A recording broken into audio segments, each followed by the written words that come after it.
Hello, everyone. It's a great pleasure to be with you today in Tulln. I love Austria. I have visited Austria many times, both when I was young to ski in the town of Goldegg, and then to work in Vienna and attend conferences in Vienna and Salzburg, and also, where is it? In the south, Carinthia. Klagenfurt or Villach. Klagenfurt, yeah, Klagenfurt. And I love Austria, and I love Austrian food and beer in particular. So Stephanie and Michael were our special guests last week at Village in the City, and they spoke about the Tulln Town of Togetherness project.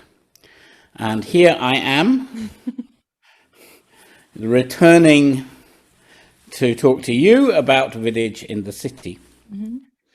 But first, I wanted to say a few words about why I think the Town of Togetherness project is interesting, particularly interesting. So, mostly I am working with smaller communities. My project is called Village in the City, Dorf in der Stadt. And Tulln is not a Dorf, it's a Burg. And I'm interested to see the differences and the similarities between the Dorf and the Burg.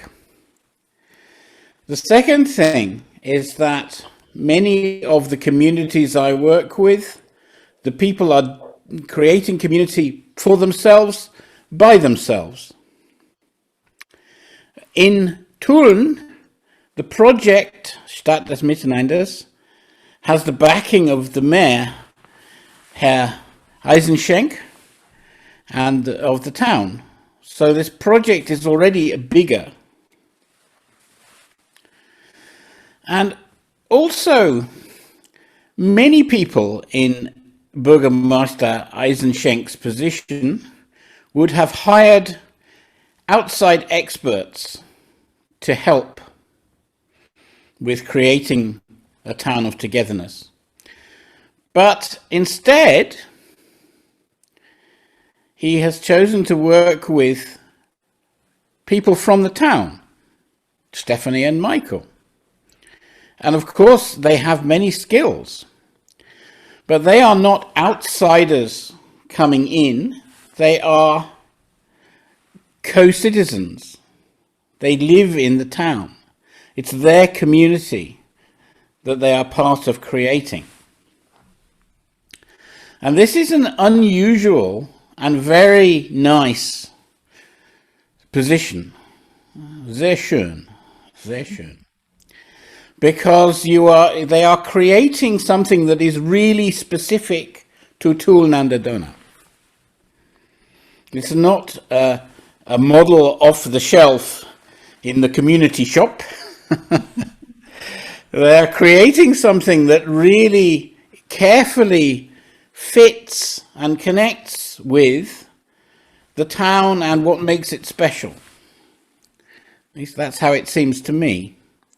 And I think that's a really excellent project.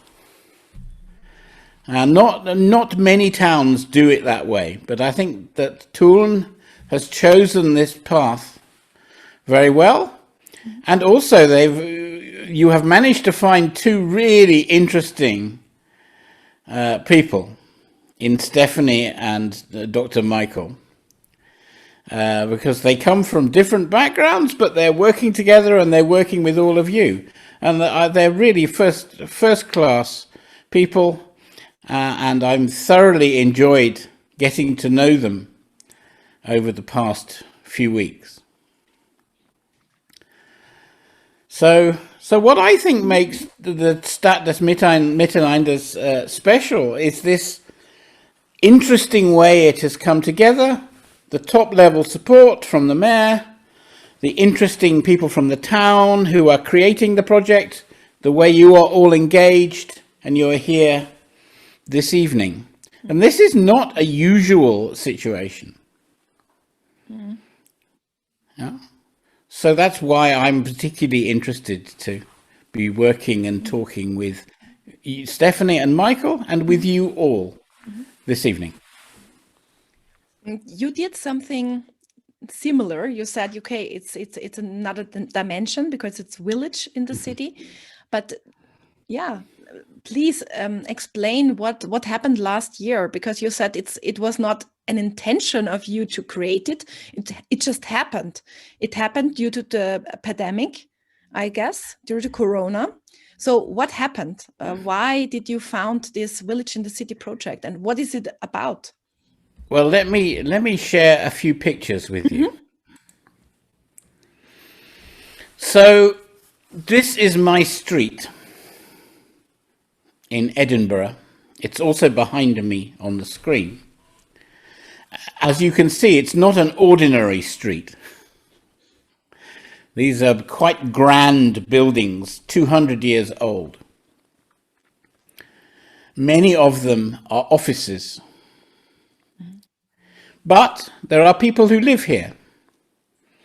They live in the attics top, they live in the basements, and some of the buildings are houses. But in the street, nobody spoke to each other until the pandemic started. And in the first week of the lockdown, the people who live in the street began to communicate. First, an email list, then a WhatsApp group.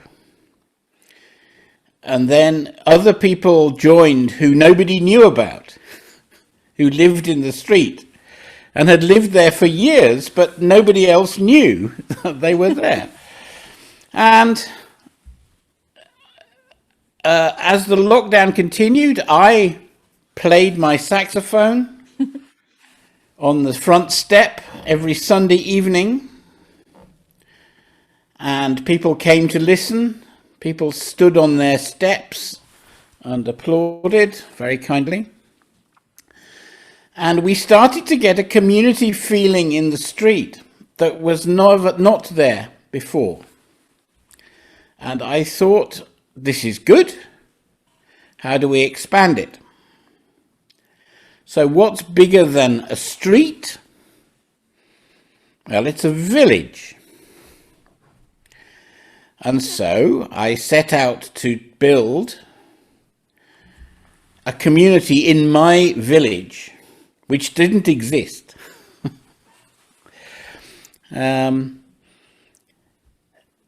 Why did I do it? Well, I have some skills that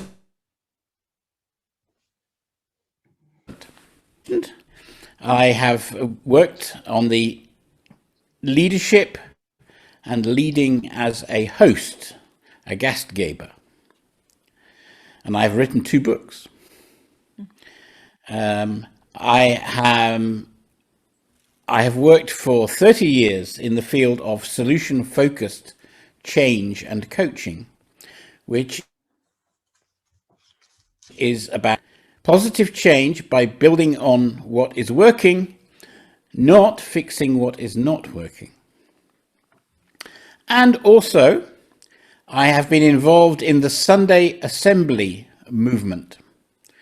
This is an international movement of non-religious churches where we offer community, singing, listening to talks, meeting other people for non-religious people, or for anyone who wants to come. And I am the chair of Sunday Assembly Edinburgh. So I know something about community, a little bit. I know something about creating positive change. I know something about leading as a host. Perhaps I am the best person in the world to do this. But the only way to find out is to try.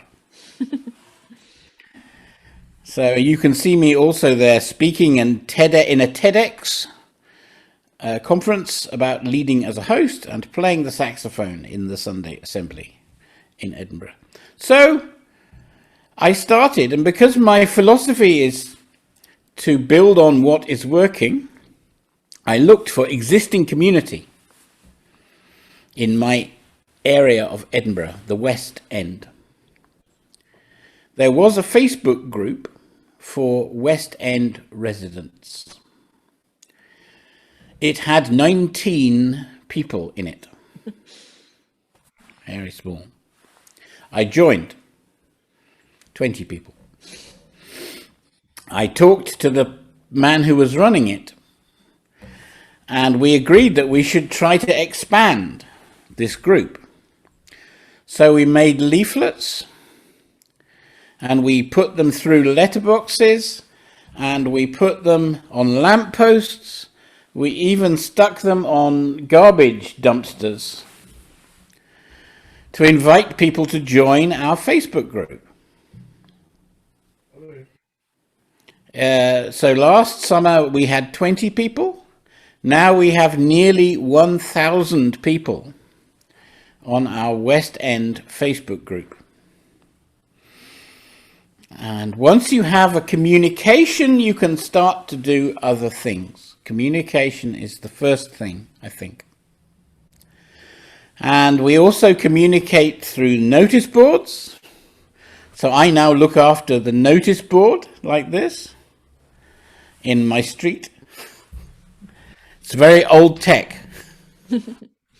but it's effective. And then, whoops, let's skip through to this. So then what happened? Other people, so I set up not only my community here, but also I started a project on the web to encourage other people to do the same, to build their villages and learn. We can learn together, I said. I will bring my skills, you bring your skills. We can all learn together. And the first place to connect was in Lincoln, Nebraska, in the USA. And here is the group of people in this street in Lincoln, in the lockdown, communicating in the evening by standing outside, distanced, speaking to each other. It's called the Russo neighborhood. It didn't even have a name before Randy Bretz started it.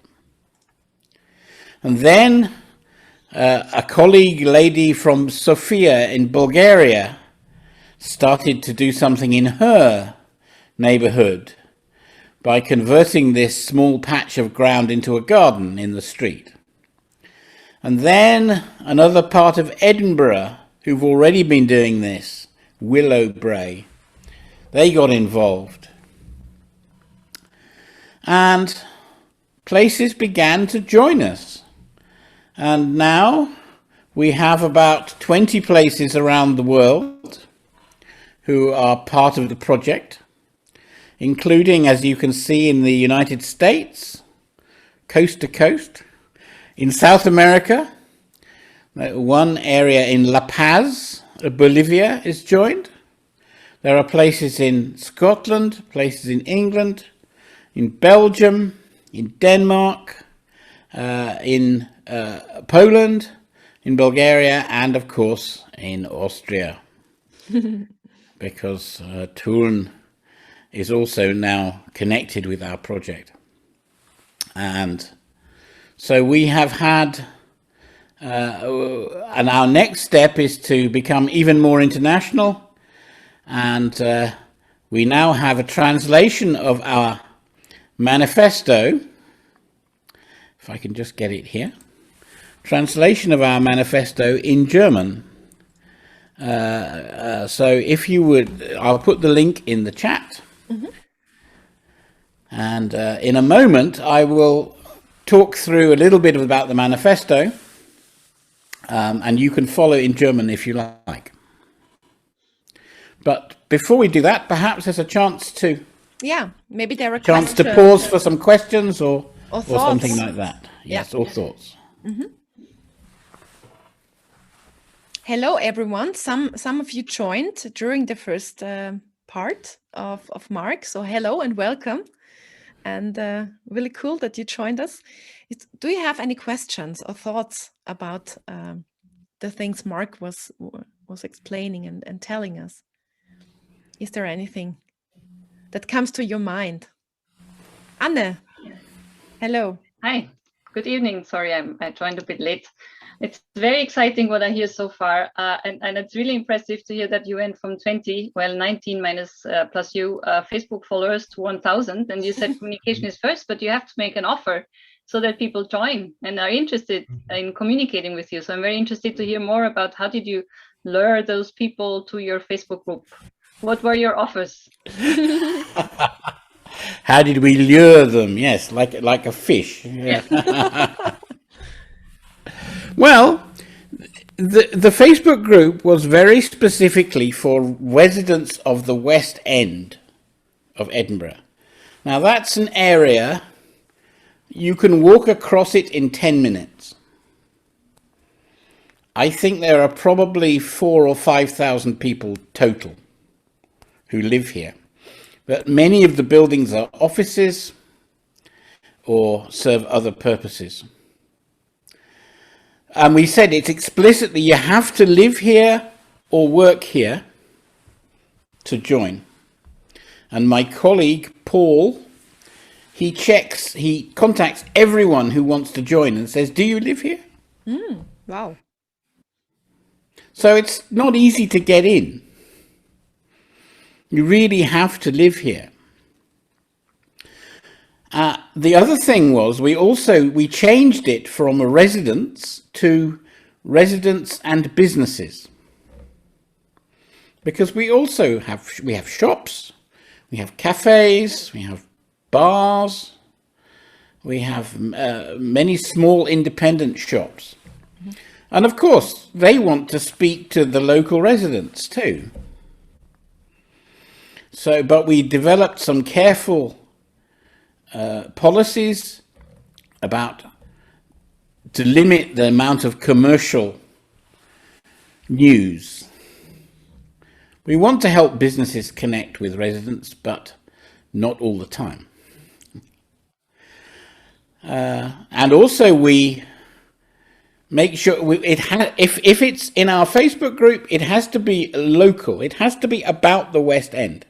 If it's not about the West End, out. And we manage it carefully. We delete things. If a business is posting too often, we delete it.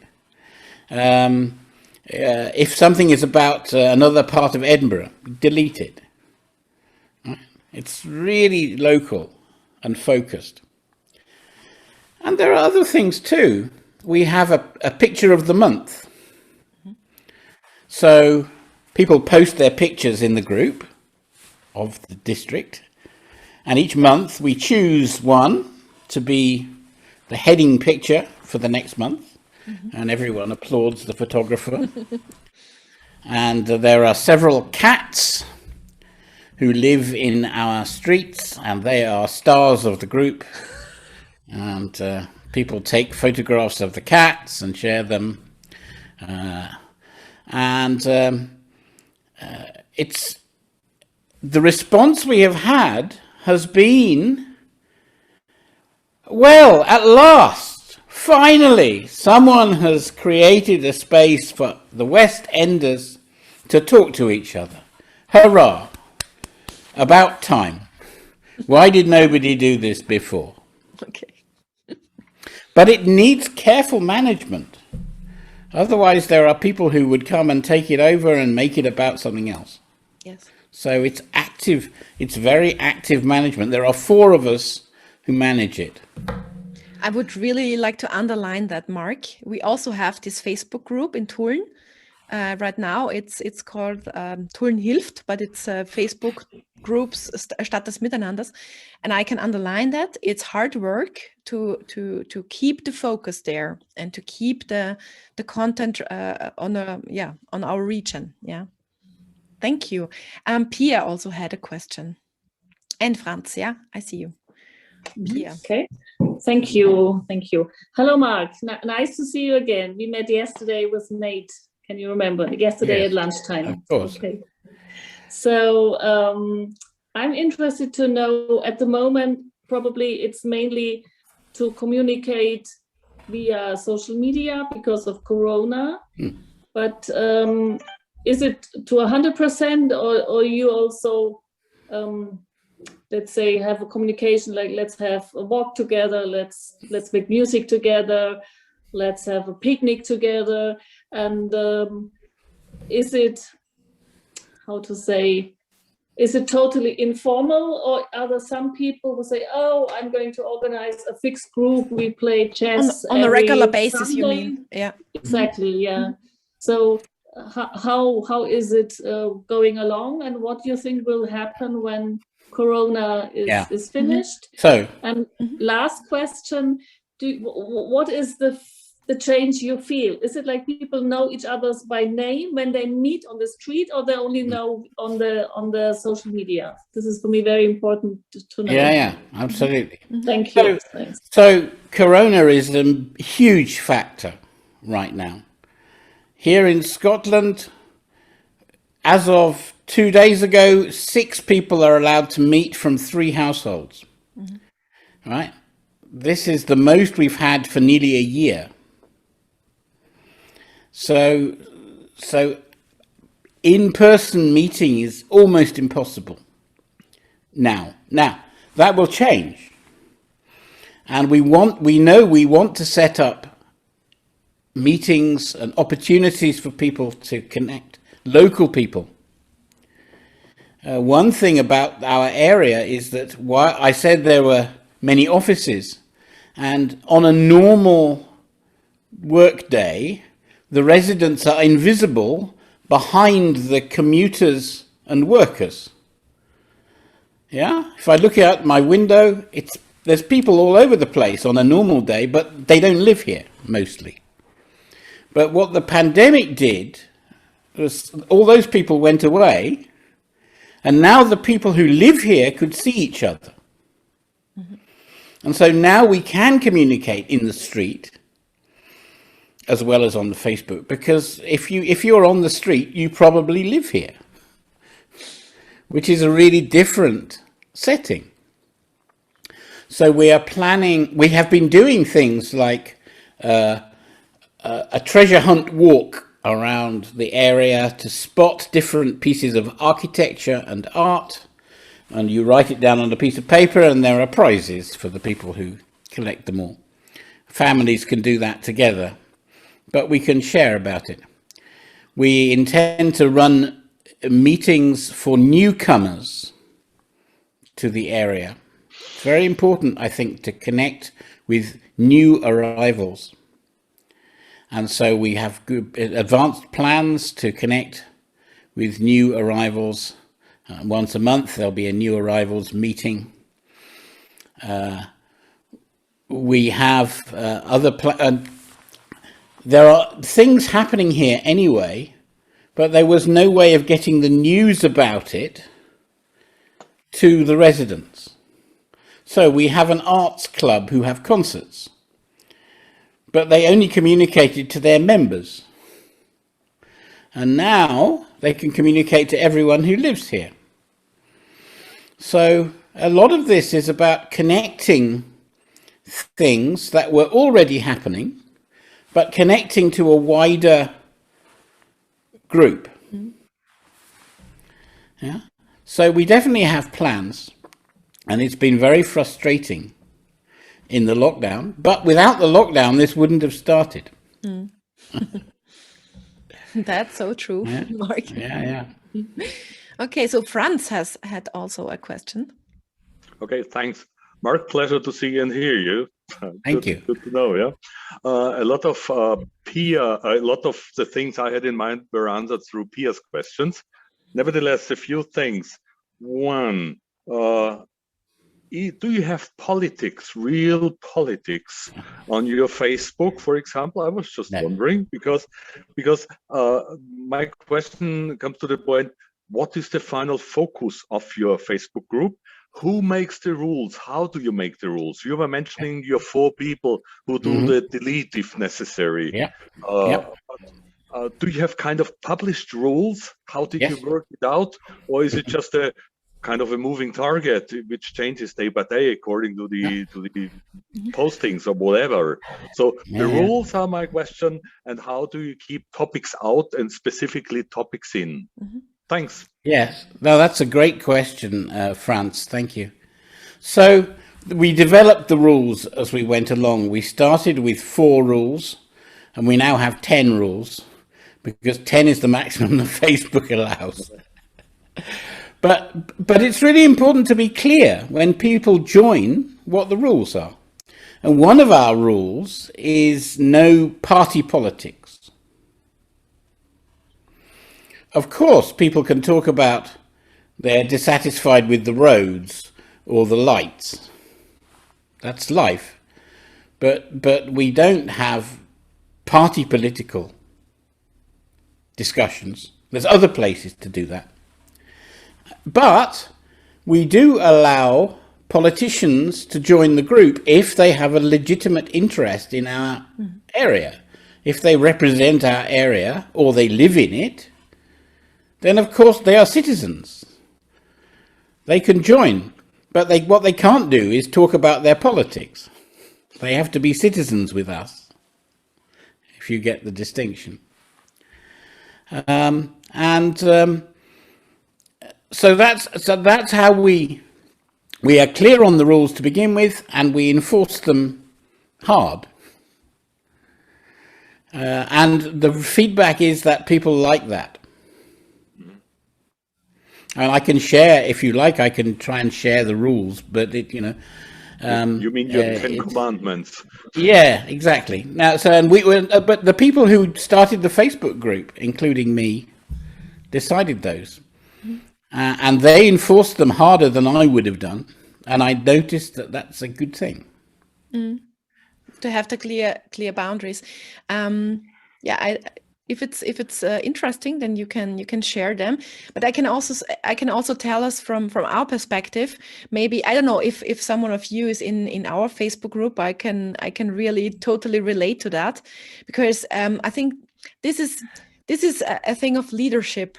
I think initiatives like Village in the City or also Town of Togetherness, they need leadership. Then they need people who set these boundaries, because you can work focused and really on the topic. So, Mark, do you want to share the rules now? It'll take. I'm just trying to work out how to do it. Okay. But if it's maybe we can also have them in the documentation afterwards, or you. Yes, that would be easier, probably. Yes, because I can send you afterwards. I think you all have registered for the event tonight. I think yes. So I can send you, for example, the manifesto you were talking about, or also those rules. Just if you're interested in how they are doing this, we can collect all the information and send it to you. Yeah. Any other thoughts or questions about this? Yeah, Josef.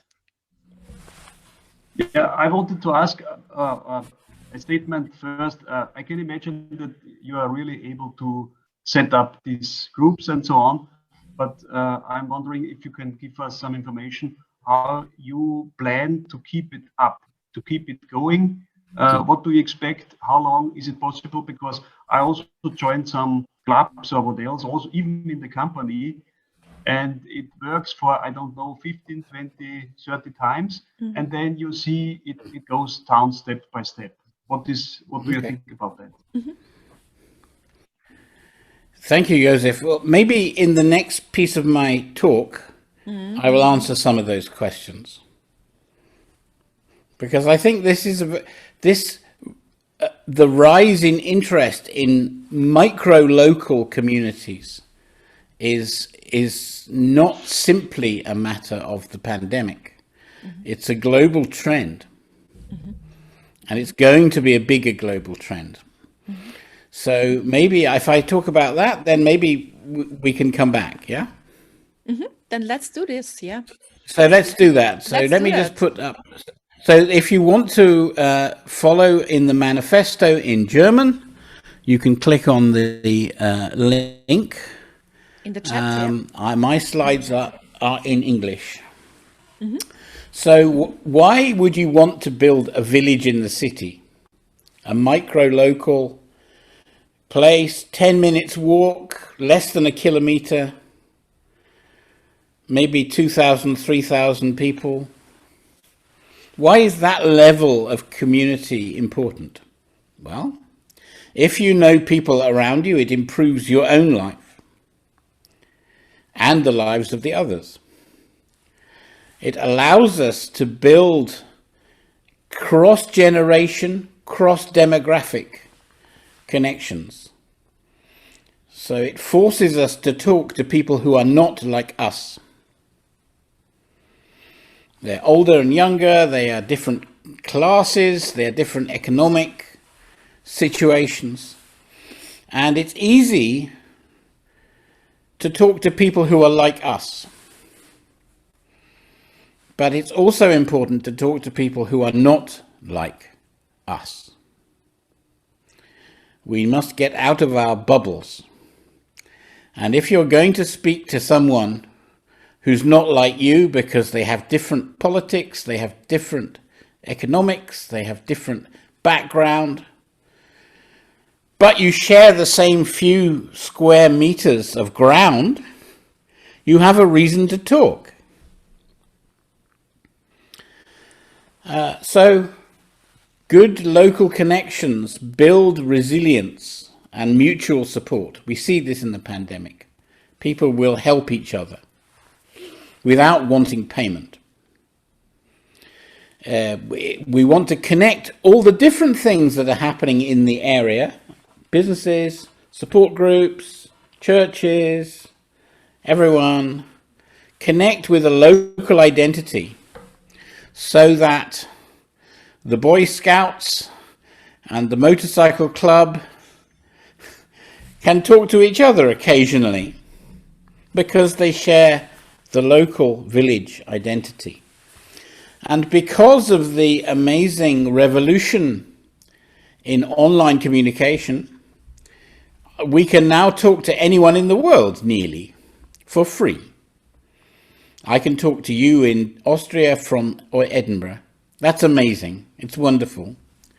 But we also need to balance that with talking to actual people just outside the door. So it's a counterbalance. If all the communication is online, you end up talking to people like you in your own bubble, whereas if you talk to the people in the street, then maybe you get some different views.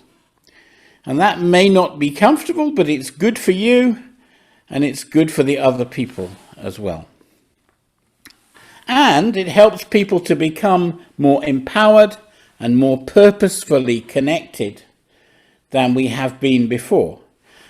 Somebody on our recent call said, how does Village in the City combat climate change? I said, it doesn't, but it's a start. Because when you have a cohesive community of a few thousand people, then you can start to act in other ways. Of course, you can't compel action, but you can start to act. So on the it goes even further. There's a guy I'm working with called Cormac Russell. He's an Irishman. He's a professional community development person. And he says the neighborhood is the answer to these 8 challenges.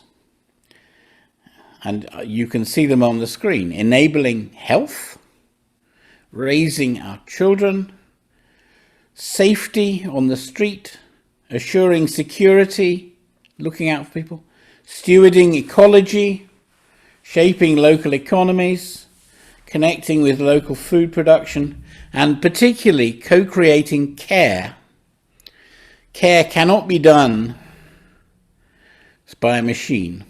Care has to be done by people. So we have tried to professionalize these things, and that's good, but we also need to connect them with our neighbors and the people in the streets around us, because the people who will look out for our children, make sure that nobody is stealing our property, helping to create a healthier food supplies in the area, these are our neighbors that will do that. And so the other thing is, I wrote this manifesto with 6 elements for a village in the city. And I think these are 6 key pieces that are the start of a workable micro-local community. And you see them on the screen now. Inclusivity is number 1. The neighborhood must be for everybody who lives there. Everybody. Now, you don't start at that place, but you work towards it. And I am helped by that, by the situation here in Scotland. In Scotland, the government says that if you lived here and you wish to claim Scottish identity, you can do that. So Scottishness is not a matter of ethnicity or parentage. It's a matter of civic involvement. So I can be a Scot. I am a Scot. But so we have Chinese Scots, we have Pakistani Scots, we have Spanish Scots, we have Scots from Brazil. Anyone who lives in Scotland can be a Scot. And I think that while that doesn't mean anything at the moment, because we don't yet have Scottish independence, although it's coming. But this is the way to think about your neighbourhood. Everyone who lives here is potentially involved. And this is how we must work.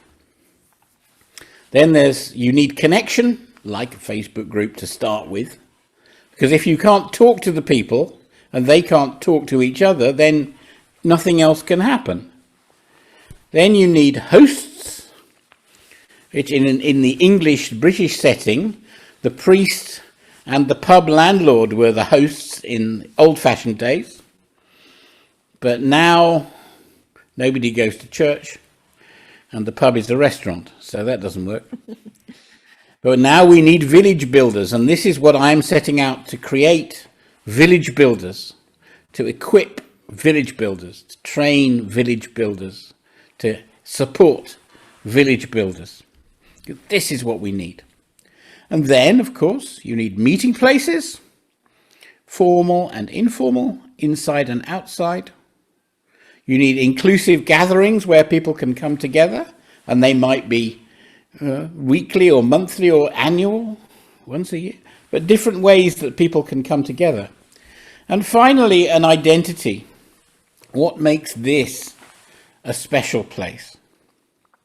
What makes me proud to be an Edinburgh West Ender? And this is one of the answers to this great globalization dilemma that's going on. How do we connect with our location, which is really important, and how do we connect with the global challenges? And I would like to propose controversially that connecting at the level of the nation state is not the future. We want to connect at the level of the world and the level of our village or town. And that's a long-term vision. that I have. So that's why, that's the picture around Village in the city, and what I'm bringing to the table is the ability to help support people to do this. Mm-hmm. So now that perhaps we have a chance for a few more questions. Yeah. And still, it's very interesting how to keep up the energy. I think Josef raised a question earlier, like how to keep up the energy. I think it's summing up to that point. Okay, well, let me try to answer that. Mm-hmm. And then maybe there are some other questions too. I saw Franz had one. So, Josef, I think this is a very important point, and we're still learning this, honestly. But my initial observation is that it's about rhythm. Yeah. It's about rhythm. It's about certain things coming around. But each time they come around, they're slightly different or slightly better than last time. And there are rhythms of the month, and there are rhythms of the year.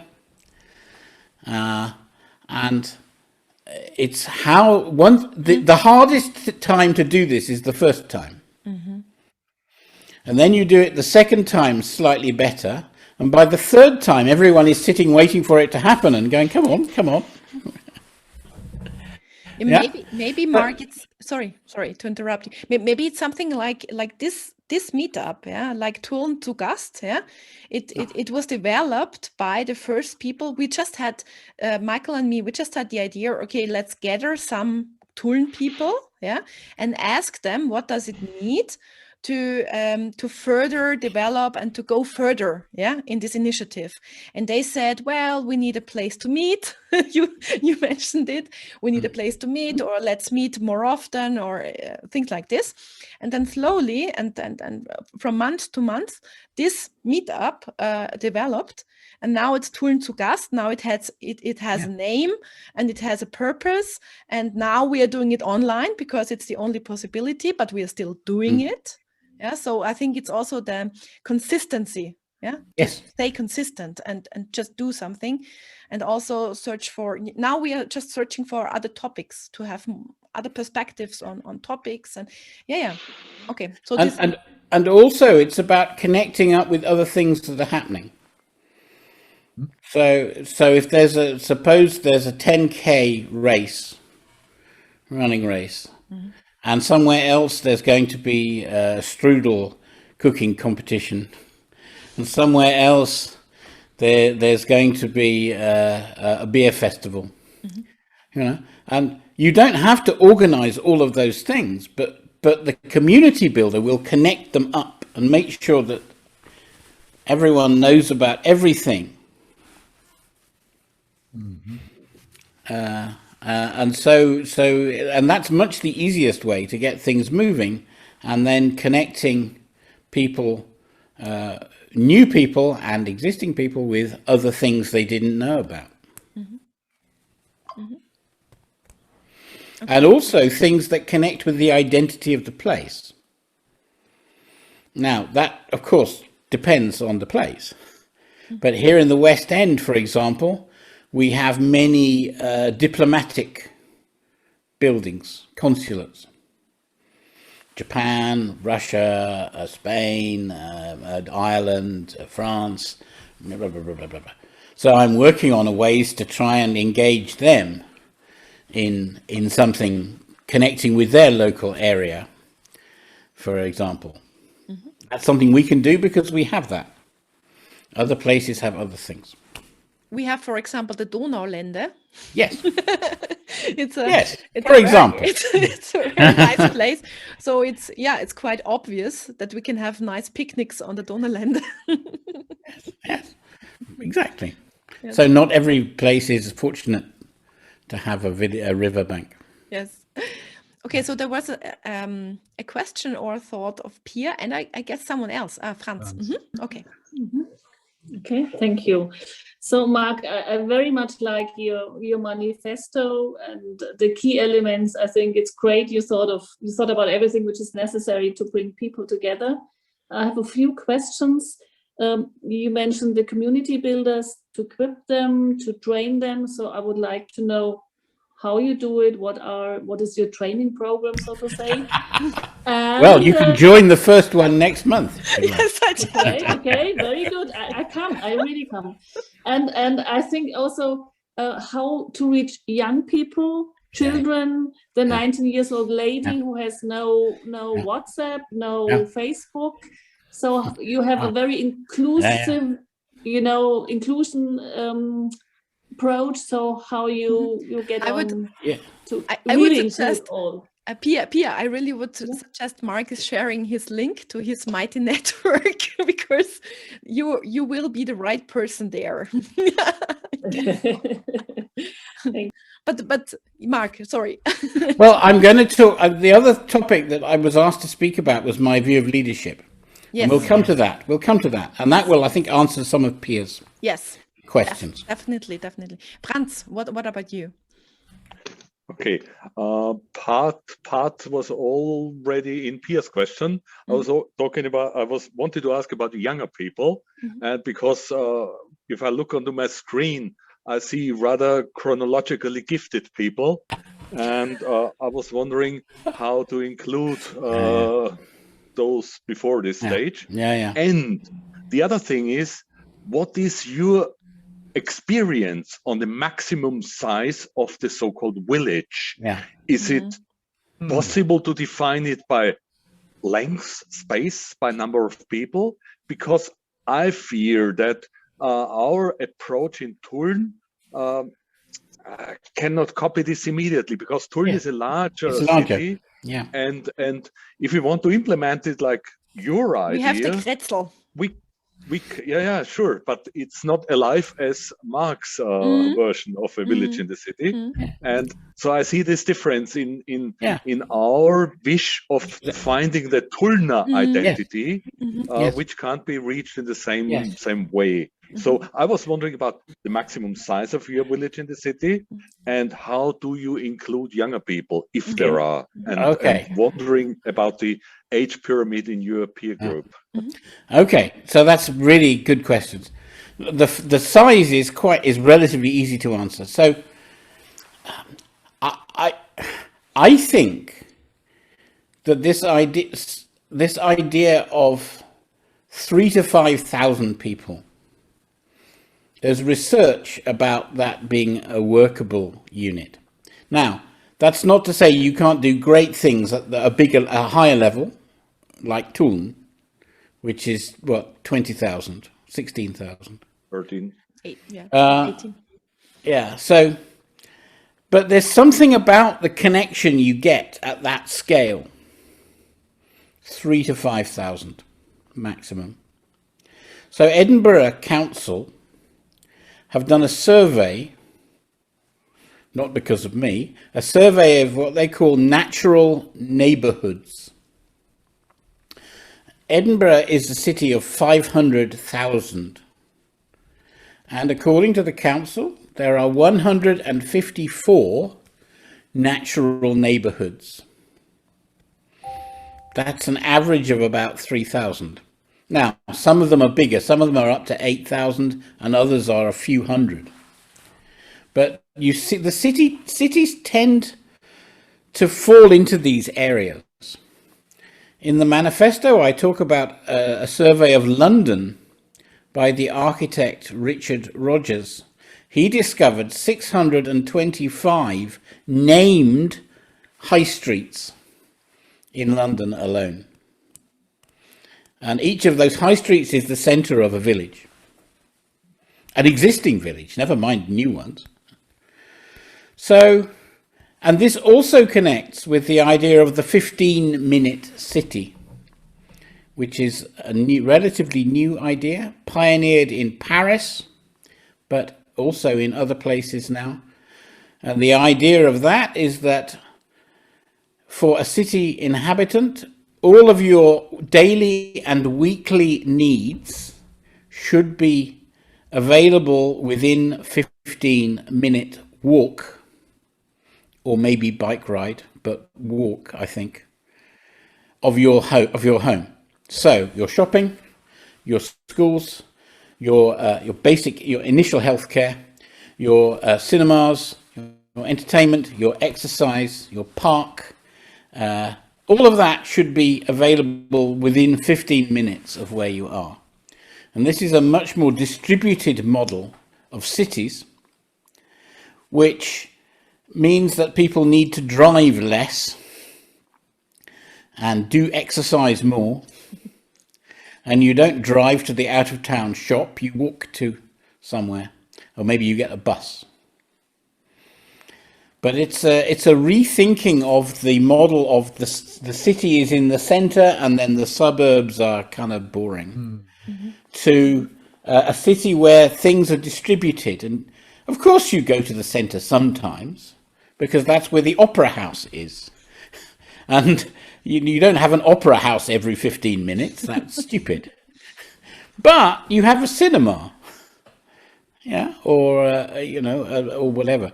So this is and it connects with the climate crisis and health and helping people live more sane lives. This is attracting attention now around the world, and I think that the village in the city model is an important piece of this. You need to make sustainable communities, and then you can connect them with services which are maybe in the neighboring places. Faye, you have a question. So there was another question. There was another question there, which was about engaging young people. And I have as yet have very few answers for that. I don't have children. I hardly know any children, but I know people who do, and we'll have to work with that. But I think, in a way, I hope there are already things for those people that we can connect up. But if there aren't, we'll have to see. It's always a challenge. That's true. And for example, just an example of now actual in Tulln, next week we will have a talk to the local youth center, for example. So we are trying also to establish networks between the people who are working with the young people right now. So we are always also trying to use the resources there that are already there. Yeah. So Faye, you had a question. That's the first thing. Yeah. The first step. Hello. Yeah. Hello. Hi. Hello, Mark. Thank you. Hello, Faye. I'm English, just in case you think my English is really amazing. It's really interesting hearing about your Facebook group. And I was wondering, I wrote a couple of questions down. Number one, you said it's really important to keep businesses in the loop in the Facebook group. And how do you stop them from like pestering and being? Oh, that's thing number one. Thing number one. I'll ask my second question before I take up too much time. And the other question was how much of the members are taking initiative and organizing things themselves and being really active, and how much of it is just you telling them? Oh, no. So how do you keep businesses from pestering? You have rules about it. You say 1 or 2 posts a week, preferably with new things in them, not just we're still here. Special offer, 10% off for locals. That's what we want. New things you've got coming, changes to your opening hours. This is all good. But you have to put business post at the top to make it quite clear that that's what it is. So we've established these rules over some months, and they seem to be working. And if businesses don't do that, we talk to them. And if they don't pay any attention to that, we throw them out. You delete them, yeah. That's actually the same thing I do in the Tulln Hilft group. If they won't engage, you throw them out. I'm happy to engage with anybody, but but there's a role for businesses to be able to connect. So I don't want to, we don't want to exclude them. And I will send you the rules. I'll find a way. I can't quite work out how to copy them and send them, but I will get them to Stephanie and she can get them to you. I make no claims for these being magic, by the way. They're just what we've evolved. but I think they're quite good. Now, what was your other question? Was about? Yes. No. The thing about Facebook groups is that anyone can post, right? And people do post. Lots of people post. This is the difference between a Facebook group and a Facebook page, which is really important. A Facebook page, only the person who sets it up can post. Other people can comment, but they can't post. Facebook group, other people can post. And yes, we get all sorts of things. I was just pulling it up to try and show you the rules, but just for example, just to where are we? Looking it up for today. I mean, this is just. I don't want to try and over advertise our Facebook group, but for today we've got somebody who has plants that they want to give away because they're moving. We have there's a hotel who are hiring because they're about to reopen after the pandemic. There's somebody here who wants some gardening some garden cuttings and plants for a garden that they are renovating. There's somebody else who has paving slabs to give away.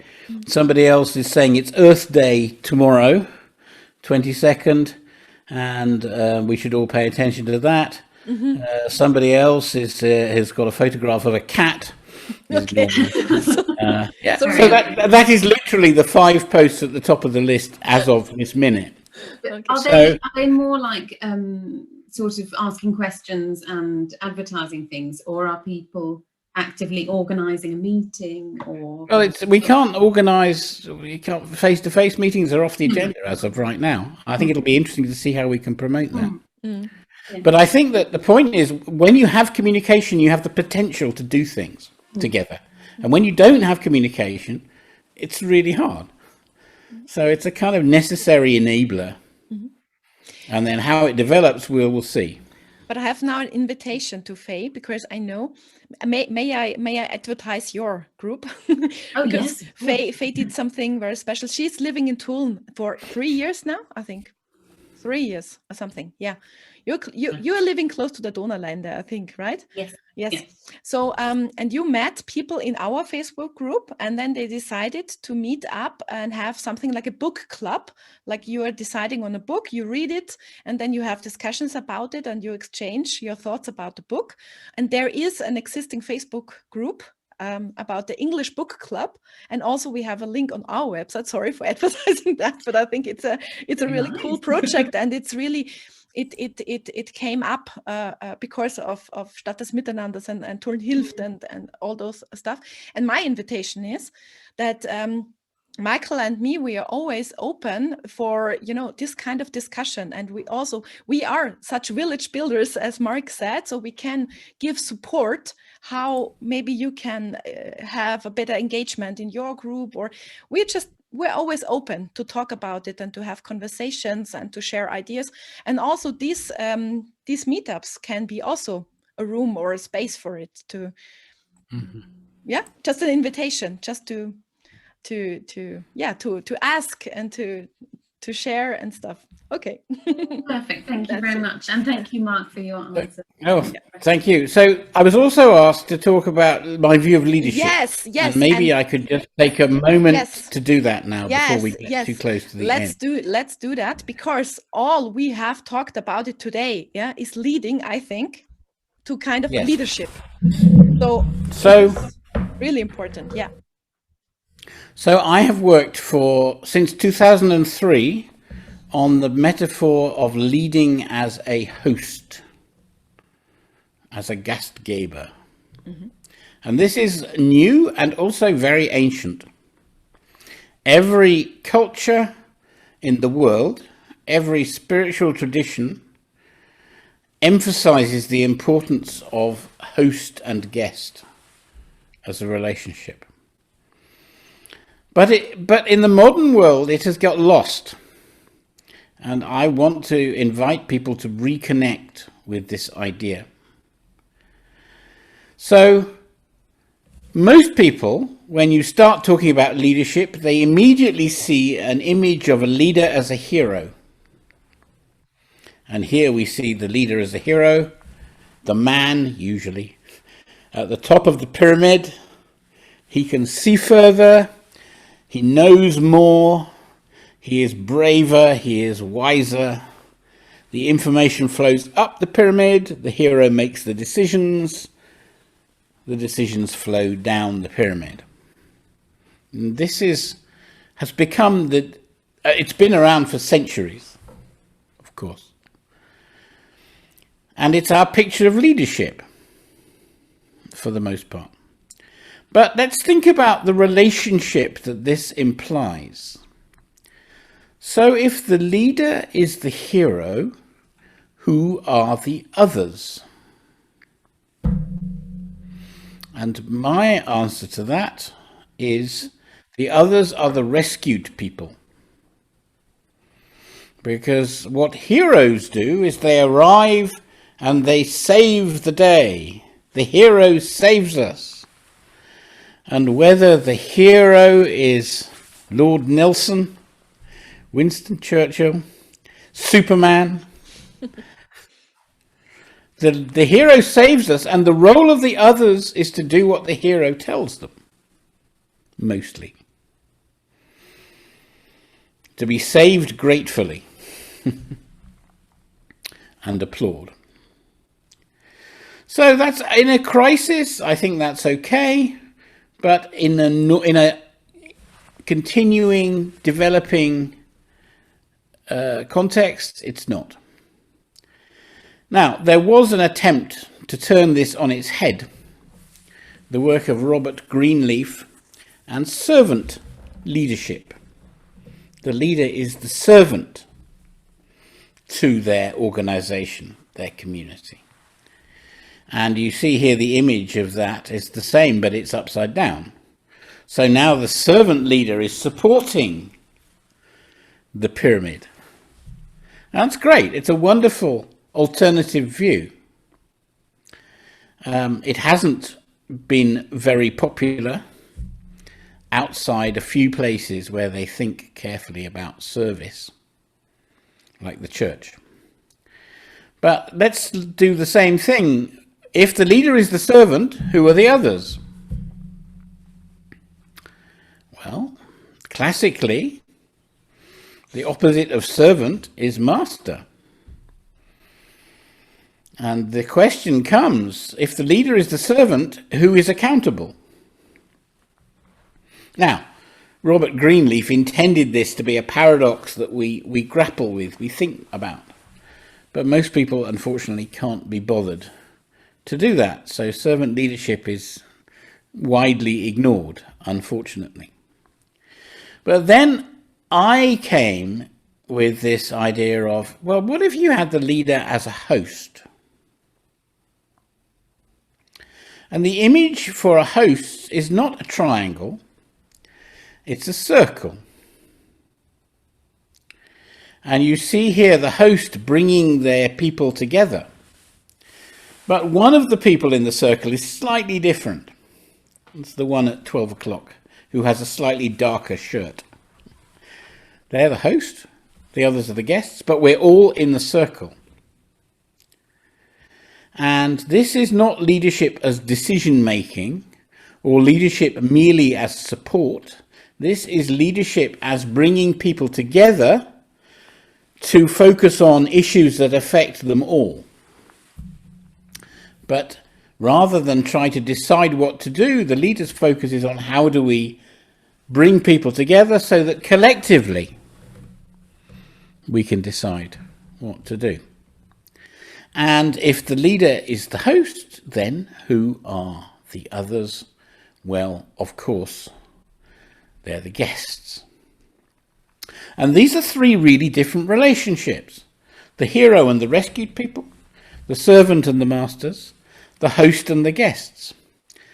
And the host-guest relationship is one that we understand instinctively, but has not really been analysed a great deal. And when I thought of this in 2003, it was actually a German person who set me off on the on this track, Professor Matthias Varga von Kibet of Munich, who is an expert in systemic family constellations, which is a form of therapy. And he was talking about engaging with his clients, and he said, there's an old Arabic proverb, the host is both the first and the last. And I immediately thought, well, that's the leader, isn't it? Because the leader has to go first in order to show people the way, but they also have to go last to make sure nobody is left behind. And this image came to my mind of the captain of the sinking ship needing to be the last to leave. This is, I'm sure you know the image.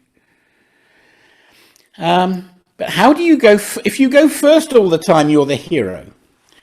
If you go last all the time, you're the servant. But if you go first and last, then you're the host. And this saying can be read in many levels. From the fact that Stephanie was the first person on this call, because she is our host today, and she will be the last to leave. Yeah. To a much more sophisticated meaning of what do we mean by first, what do we mean by last? How do you lead both from the front and the back? And how do you dance between the front and the back? And so the other slide is the question I always offer people who want to lead as hosts. I say, are you going to step forward or step back next? Because you have to do both. But then there's a dance. And the dance is, what do I do now? And sometimes as hosts, we need to step forward to make something happen, to say something, to draw attention to something. And other times we step back and we allow other people to take the space. And it's learning about how to do this dance that is the essence of host leadership in my conception. And so this is just a tiny introduction. I've written these 2 books. There's one here, and the host 6 new roles of engagement. And this is the result of good hosting. You get engaged people. And it's a bit like communication with a Facebook group. Once you have engaged people, you can do things. But if you don't have engaged people, it's very hard to make anything work because nobody's listening to you. So that's why I think hosting is good as leadership, because it produces engagement. And there's lots more about it. There's even a German website, hostleadership.de, where you can find out some things in German about host leadership, and there's lots in English, of course, as well. And we were supposed to be meeting in June in Vienna for our international host leadership gathering. Now it's cancelled, it's online. It's a shame. But one day I will come to Vienna in 2023 to meet with people about host leadership from all over the world.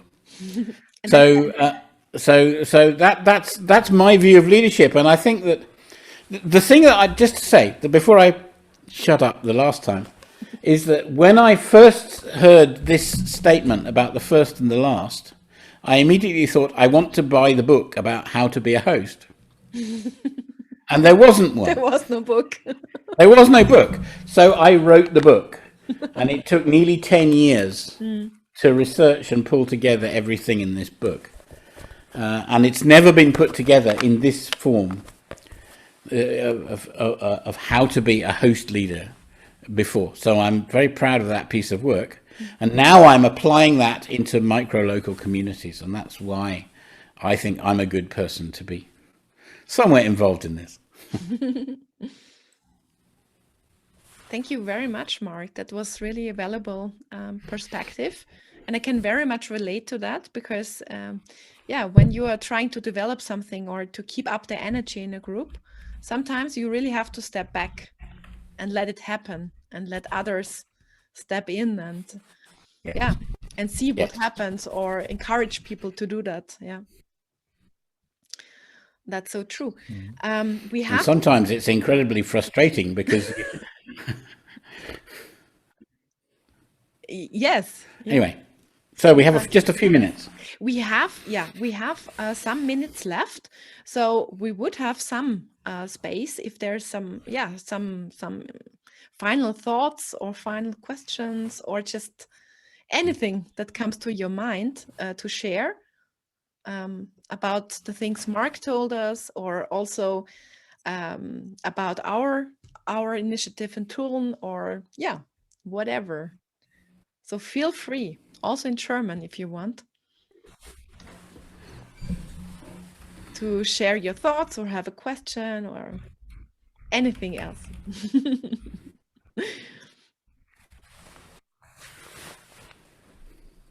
Everyone's tired. Everyone is tired. Yeah, I think that's the next level, like being online for 1.5 hours and then do it in English. Yeah, absolutely. But thank you very much, everyone joining today. You're very brave. You made the challenge this evening, and if there is nothing to say, we just close the evening, and I say thank you, and I really thank you, Mark, for being here. We will stay connected. Yes. We feel now as a part of Village in the city of a global. Actually a global thing, and we are very proud that actually we are the first ones in Austria joining in the city, so this is really great.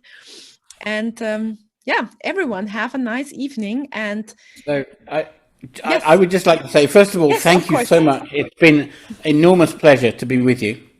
If anyone wants to, we'll keep the call open for a moment or two.